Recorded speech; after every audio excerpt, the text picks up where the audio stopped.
S'il vous plaît, mettez un match Portugal-Argentine dans cette Coupe du Monde, les gars. Il faut le faire taire, les gars. Ah non, votre pote, les gars, il parle trop. Je suis désolé, là, il parle beaucoup trop, les frères. Il faut le remettre à sa place une fois pour toutes. Je suis désolé, là, c'est plus possible. Il s'enfonce de jour en jour, de déclaration en déclaration, d'interview en interview. Regardez ce qu'il a dit aujourd'hui, les frères. Combien de fois l'Argentine a gagné la Coupe du Monde avant Messi? Ils ont l'habitude de gagner. L'Argentine a l'habitude de gagner la Coupe du Monde, soi-disant. Moi, je vais vous dire une chose, les frères. Je vais vous dire une chose. C'est bien beau de dire, ouais, l'Argentine a gagné plusieurs fois la Coupe du Monde. C'est bien beau de prendre un contexte qui a absolument rien à voir. Mais moi, ce que je vais vous dire, les frères. Combien de buts a marqué Ronaldo en phase d'élimination directe en Coupe du Monde? 0, les gars.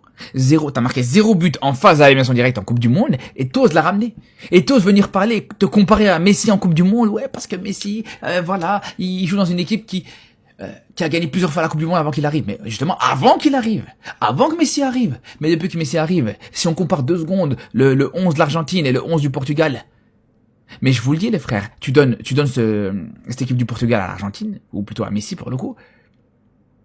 Mais je vous le dis, les frères. Mais je vous le dis, c'est minimum 3 Coupes du Monde pour Messi. C'est bon ou pas? C'est bon ou pas? Parce qu'avec une équipe éclatée de l'Argentine, il arrive à aller en finale en 2014, avec une équipe pas exceptionnelle non plus. Il va gagner la Coupe du Monde en 2022 parce que franchement, les frères, quand on regarde l'effectif de l'Argentine, c'est pas le meilleur effectif. Tu retires Messi, bien sûr, c'est pas le meilleur effectif qui a gagné une Coupe du Monde. De très très loin, les gars. Et l'autre, il a encore le ramener. C'est là où je vous dis, j'espère vraiment que sur la prochaine Coupe du Monde, les deux ils vont s'affronter. Comme ça, on va prendre l'heure, les gars.